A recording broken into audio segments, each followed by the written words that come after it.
This is Greg Fowler for Online London. I'm with Nancy Branscombe, who's a candidate in Ward 6. Welcome. Thanks very much. If elected, how many hours per week on average do you expect that you'd spend working in your elected capacity? Greg, it varies. There seems to be times when you're working 60 or 70 hours a week and other times when you can manage with 20 or 25. I'd say the average is probably around 40 hours a week. Do you think ward councillors are currently paid enough for the amount of work that they'll be doing during the next term of City Council? The pay's never been a real issue for me. I'm happy with what we have. I know others have different views. My view of this would be more to the support staff that we have. So I think we could work more productively if we had more support staff. London's governance model is currently undergoing significant change, and as you know, that includes the elimination of the Board of Control. Do you think this will increase the necessity for ward councillors to inform themselves about issues outside of their own ward boundaries? For me, at least, there's certainly not going to be any difference. I've always informed myself. I think all councillors should be up to speed on all the issues that they're voting on, or they shouldn't vote on them. Do you live within the geographical boundaries of the electoral area in which you are contesting this election? I do. My ward surrounds the university, and I live right just a few blocks from the university in Old North. How many of your post-teenage years have you lived in London? I've only lived in London 10 years. I got married to a local businessman, Ken Kalopsis, who was born and raised in London and has a business here, has had for 25 years. So for me, it's just been the last 10 years when we got married and I moved here. Strengthening Neighbourhoods recommended the development of a neighbourhood matching fund type program for large and small community projects other than celebrations and events. Do you support that recommendation? It's all going to impact the budget, but I always have been an advocate of the grassroots involvement in politics. I would be in favor of looking at that. I wouldn't commit to a certain amount of money right yet, but certainly if there was valuable projects, I think there's got to be some resources set aside in some kind of a reserve for community funding. Do you support development of a community program to fund the creation of public art in public places? I do. Should the city and its boards and commissions embrace the concept of making their data open and accessible to everyone as often as is possible, and adopting open standards for that data? I absolutely agree with that. I was very pleased to see the city start, although we're not where many people would like to see us. We've started the ball rolling, and I would like to see that to the LTC and all the other boards and commissions as well, with the proviso that obviously there's confidentiality issues, legal issues, and personnel issues that have to be respected.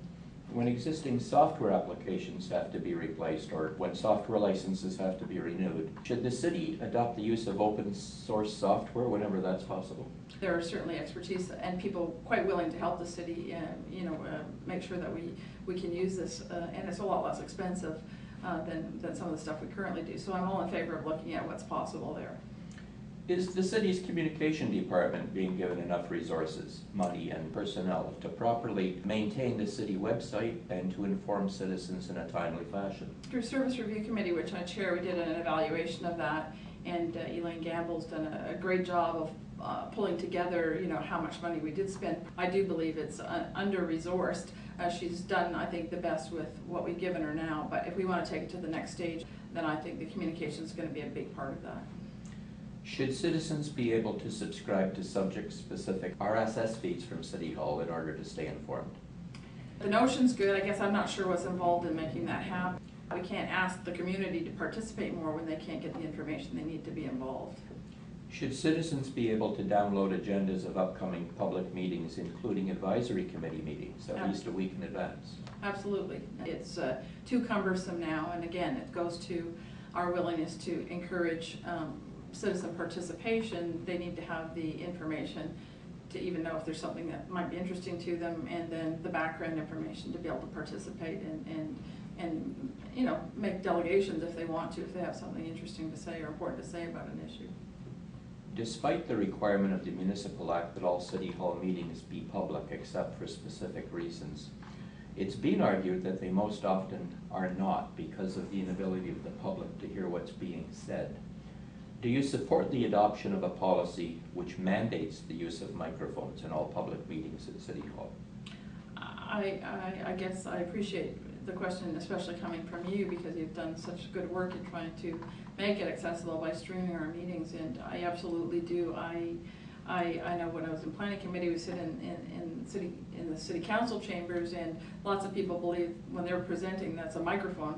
It's actually a light, and sometimes the people certainly in the gallery can't hear the questions or the submissions made by the proponents. We all try to remember to turn our mics on, and when we have one, we do forget sometimes, but I think we need to really be more vigilant, because as technology improves and people are able to access our meetings, they need to be able to hear what's going on.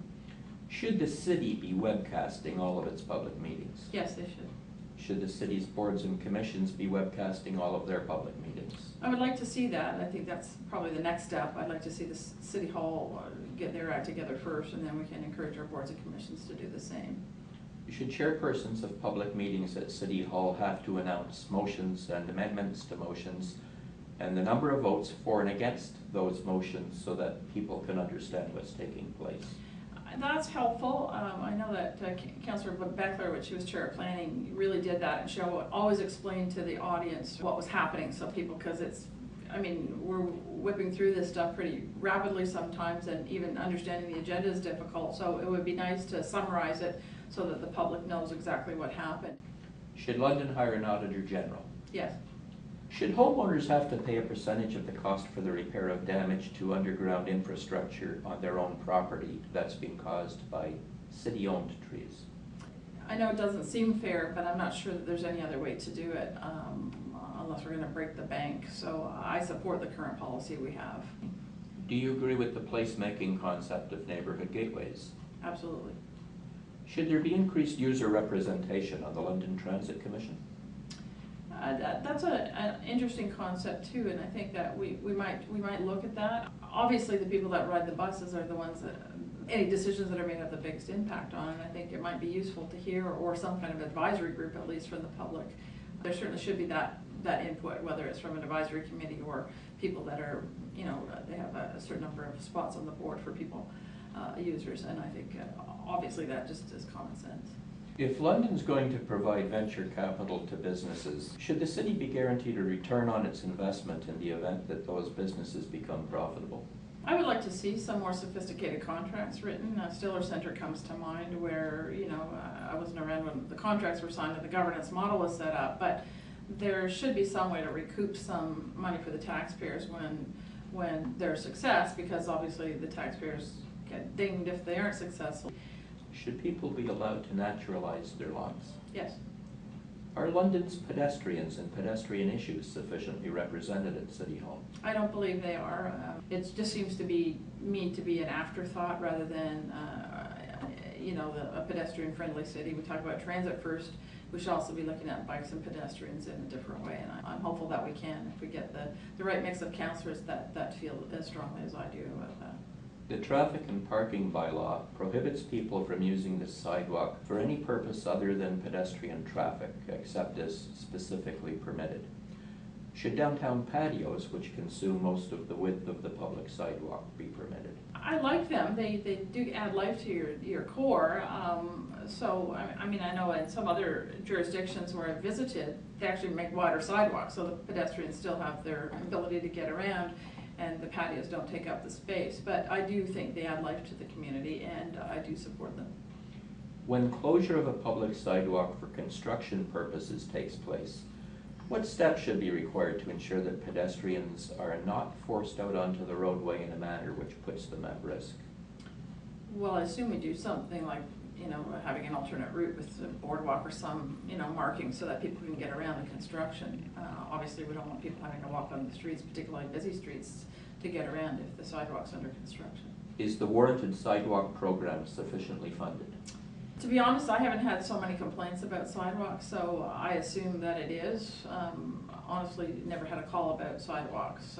There are issues with sidewalk clearing and some other issues around sidewalks, but not to build more or to repair the sidewalks we have. Is the warranted walkway program sufficiently funded? I don't think so. I think that we could do better with those other paths and the connections to other neighborhoods. So I think that we need to do more work there. There's some issues with lighting and all other things as well. It's not just the path themselves, but in order to keep people safe and get them to be able to link between neighborhoods, that's something that this council certainly has paid a bit of attention to, and hopefully that will continue. Old unlit streets are not lit unless there's a local improvement program application and a cost-sharing agreement amongst the owners. Do you agree with that policy? Again, it's difficult because we can't do everything for everybody. There's just not the budget to do that. So this seems to work, and lots of times when there isn't a call for it, that means that people are happy with the way it is. I know in my area there's a couple of streets where we've had some issues. There hasn't been the impetus from the neighborhood to make it happen, to get a petition going and to do the local improvements. So they're a bit unhappy, but not unhappy enough to take the next step. Should special funding be provided to London Police for the purchase of additional speed watch radar trailers and the cost of having the auxiliary police section deploy them on a frequent basis? The London Police budget is big. It's the biggest cost center we have in the city, and I respect the job that they do and the demands that they have on them, but I can't support increases. I think they need to reallocate money internally. Should the city be spending as much as it is per year from the federal gas tax to construct on-road bike lanes in London? I think so. I think there's a requirement for more bike paths, and that's a good way to use the gas tax money. There are a lot of folks who want us to focus that gas tax money on greener infrastructure projects rather than roads. So I think the on-road bike paths would be one of those ways. Should bicycles be allowed on public sidewalks? That's a tough one. Until we have better commuter bike lanes, we're going to have a problem with this all the time. People don't feel safe driving on the road, so they only have one option.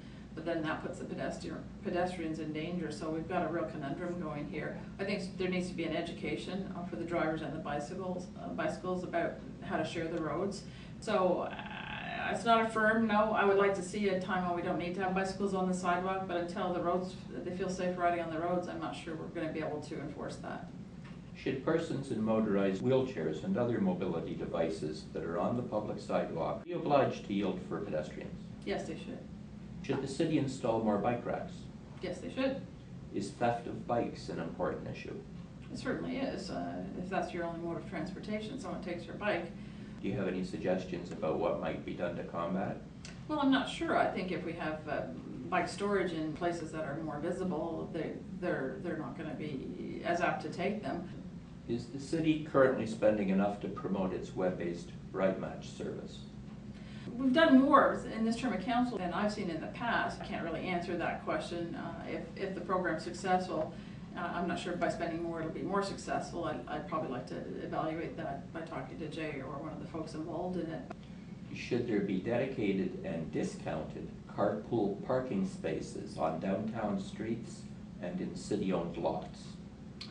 I've never thought about that, Greg, so I don't know, but it would encourage people to share more, I suppose, so it's something I probably think we should look at.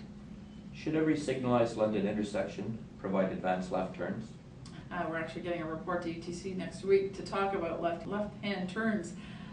It's probably the question I get asked the most as a ward councillor, and I understand that every councillor gets asked that as well. So I'll be interested to read the report. It's a huge problem for people. They're too short, or they turn them off at different times of the day, even the ones we do have. So I'll have a look at the report and draw some conclusions from that about what the next step should be. Does the city provide sufficient funding for the community gardens program?